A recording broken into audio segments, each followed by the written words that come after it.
Hello, my name is Benjamin Hart. I'm an American attorney and the managing director of Integrity Legal here in Bangkok, Thailand.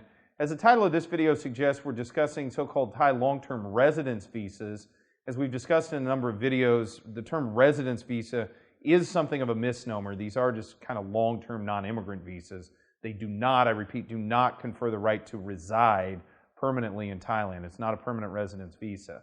But yeah, this has been the topic on a lot of people's lips here recently because we are getting close to the point of this being rolled out as a practical matter, and people are kind of speculating as to what this is going to look like. Brings me to the article that got me to thinking of making this video. The article is titled, "The Thai and Cambodian Golden Expat Visas Now Look to be Very Different." That's the Pattaya Mail, thepatayamail.com. I urge those who are watching this video, go check out that article for themselves. A lot of information on there. I'm just going to quote a small excerpt out of there, quoting directly. "The Thai rules for long-term visa LTR vary somewhat according to category, but anyone with less than $1 million US or equivalent to spare is unlikely to survive the qualifying rules." Yeah, it's interesting. I've had a lot of people ask me, the financial requirements with respect to these proposed LTR visas.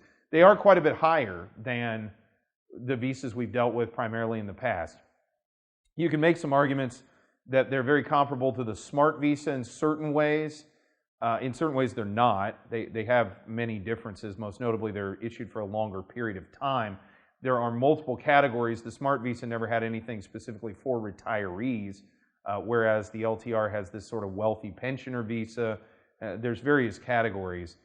Long story short, does it take $1 million? I mean, not necessarily. There are different categorizations with different requirements, but honestly, with respect to varying the requirements, it looks to me like, in terms of lump sum, $250,000 US seems to kind of be the absolute floor, whereas the ceiling with respect to benefits seems to be up around $1 million, depending on the investment. Again, this is all still relatively nebulous.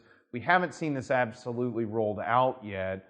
And for that reason, there's an element of speculation to all of this.